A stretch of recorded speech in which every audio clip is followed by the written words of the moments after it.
Okay, I need some heavy-hitting power, and the Tyrannofex might be the solution to my requirements. I've dabbled with this model before, but couldn't figure a way to make the Aliens-style birthing sack detachable, so I just made a Tervigon and magnetized the weapon loadouts. But I have an idea that might work and allow me to detach it and get a Tyrannofex as well. First up, the prep work. I've got a job interview and need to take the ferry, which I haven't ridden in like a decade, although it would appear some people have a few years on me in that respect.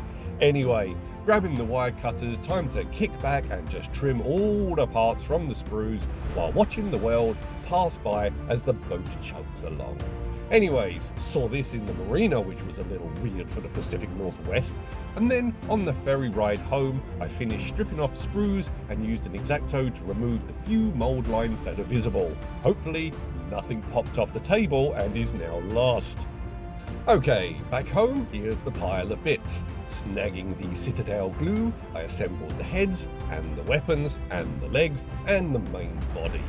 Next, breaking out the drill. Dropping the magnets on the base of a bit, this let me detect the right size to make the right size holes.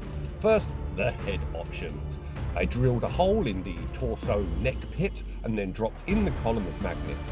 Because I am using Gorilla Glue gel now, it's a bit easier because the glue just sits there as a blob rather than runs.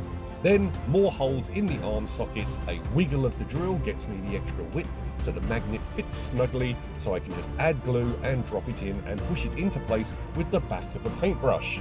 Laying a knife to the rounded ends of the various arms, I chopped off the dome to get a flat surface, drilled a pit, added a dab of glue, and then inserted the column of magnets.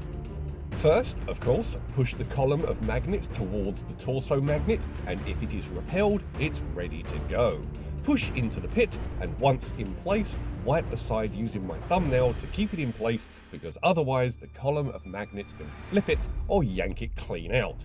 Running a thumbnail along keeps it in place until the magnetic field is too far away and too weak to do anything.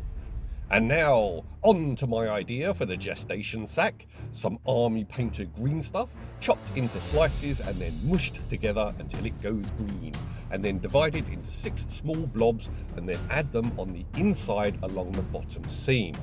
And then push the magnets into each piece of green stuff so they align with those on the other side. Now, to ensure everything is spot on, I need to assemble the sack. But if I do that, the green stuff sticks, and when I pull apart, it distorts. The solution? Just dab some water across the surfaces to stop it sticking, and yep, it claps together just fine. The excess green stuff was great to just touch up a few regions of the weapons where the arms slot into the torso holes. And then I left it all to dry overnight, and then let's see what we've got. Right. Grab the membranous gestation sack halves and they snap on into place perfect. On goes the Tervigon head, and then let's try out those massive scything talons. Nice. And then onto the massive crushing claws. Okie dokie, that's the Tervigon. Now let's take a look at the Tyrannofex. On goes that awesome rupture cannon. You can see the green stuff that helped re-round the arm sockets where they snap into the torso pits. And then on goes the bladed Tyrannofex head. And then trade out that cannon for the 2 flesh borer hides. Gross, but very cool. And lastly, the acid spray.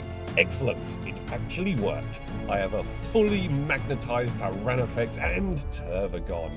The only thing I have had to sacrifice are the little spines that go along the ribcage just beneath the back carapace of the Tyrannofex. Right, off to the hiking boot box that I use to stop sprays running amok, and everything gets a nice layer of Chaos Black primer. Okay, with the primer dry, on to painting.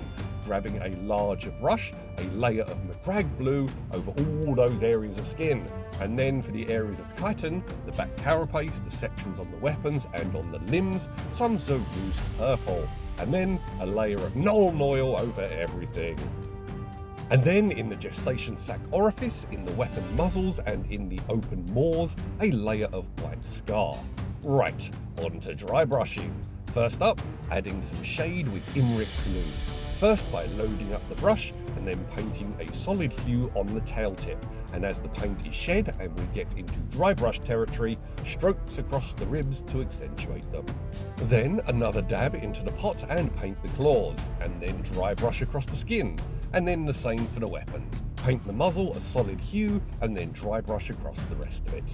Then grabbing the Ethereum blue, and the same tactic, just more lightly applied. So the Macragge blue fades through the Imric to the Ethereum, and finally to the white at the muzzle tips, the claw ends, and the emerging termagants from the sack.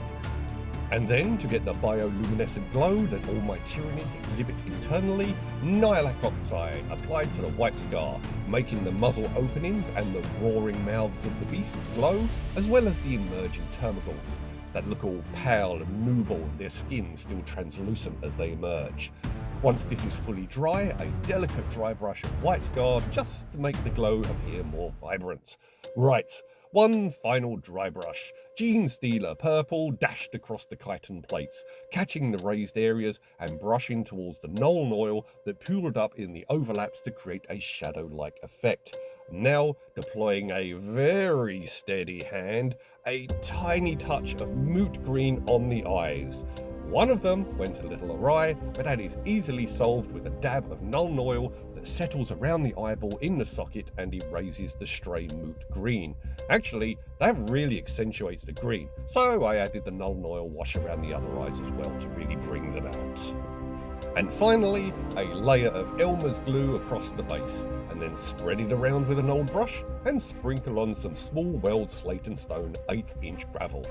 It's a pretty eye-catching model in either of the builds, so I'm gonna skip adding dissolved gore to the base. Okay, so here they are, a Tyrannofex and a Tervigon, the mighty... wait. Oh, you know what? I just noticed it. Yep. Well, I totally missed the gills and vents. Damn it. Okay, let's grab a delicate brush and the white scar and start getting it into those slender openings on the limbs and the carapace vents. Then, when dry, the Nihilak Oxide goes over the top. And then finally, a little bit of Nuln oil in the gills and some blue or purple along the edges to conceal where I hit the sides of the opening. Now, during painting, the magnets ended up getting painted as well. Easily solved, and X-Acto would risk damaging the model or scraping the paint job. So breaking out my set of lock picks, I chose a rake, and this is delicate enough to do the job and scrape off the paint. Right, here we have a mighty Tyrannofex, a bio-titan clad in dense chitin armor. It storms into the battle and deploys a vile acid spray, a bio-cannon that unleashes huge quantities of digestive liquid that melts organic tissue on contact. Or a dreadful flesh borer hive, a pair of squirming, seething colonies of borer beetles that breed at an astonishing rate and are fired from the hives to burrow through armor and chew into the meat beneath. Or a monstrous rupture cannon that fires 2 cannonball-sized projectiles in quick succession. The first is our gargantuan tick that erupts against the target, showering it in reeking oils.